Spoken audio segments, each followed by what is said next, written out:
మిగతా 750 ప్రభుత్వానికి లాభం. ఈ డబ్బులు తీసుకెళ్లి అకౌంట్లో వేసేయాలి బ్యాంక్కి ఏ రోజుకి ఆ రోజు. శనివారం మాత్రమే డబ్బులు వాళ్ళ దగ్గర పెట్టుకునేవాళ్ళు, శనివారం సెలవు కాబట్టి. అంటే శనివారం సాయంత్రానికి బ్యాంకులు ఉండవు కదా, ఆదివారం పొద్దున అంటే ఏ రోజుకి ఆ రోజు ఇవాళ డబ్బులు రేపు పొద్దున్నే బ్యాంకులో వేసేసేవాళ్ళు వాళ్ళు ఇదివరకు. ఆదివారం సెలవు కాబట్టి సోమవారం వేసేవాళ్ళు ఆ 2 రోజుల డబ్బులు. మిగతాది ఏ రోజుకి ఆ రోజు. సరిగ్గా చెప్పాలంటే గల్లా పెట్టే క్యాష్ అంటాం వ్యాపారస్తుల భాషలో. మనకి వ్యాపారస్తులకి హోల్సేల్ వ్యాపారులకు 2 రకాల సేల్స్ ఉంటాయి.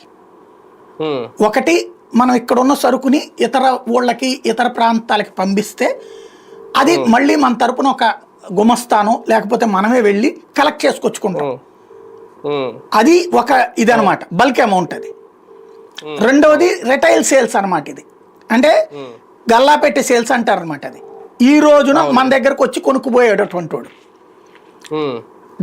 ఇది ప్రభుత్వం ఆ రోజున జగన్ ప్రభుత్వం ఏం చేసింది, గల్లా పెట్టే కాష్కి ఇంట్రెస్ట్ చూపెట్టింది.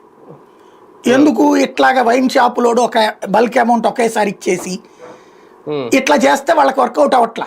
వాళ్ళకి సంబంధించిన సంక్షేమ పథకాలు ఇవన్నీ ప్రతిదానికి ఒక సిస్టంలోకి కష్టం కాబట్టి ఏం చేసుకొచ్చారు, ఈ గల్లా పెట్టే అమౌంట్ పెట్టారు.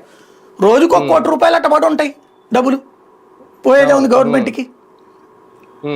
ఇట్లాగా ఇప్పుడు 25,000 కోట్లు ఏడాది కంటే డివైడెడ్ చేయండి, దగ్గరగా 5-6 కోట్లు రోజుకి మిగిలిపోతున్నాయి.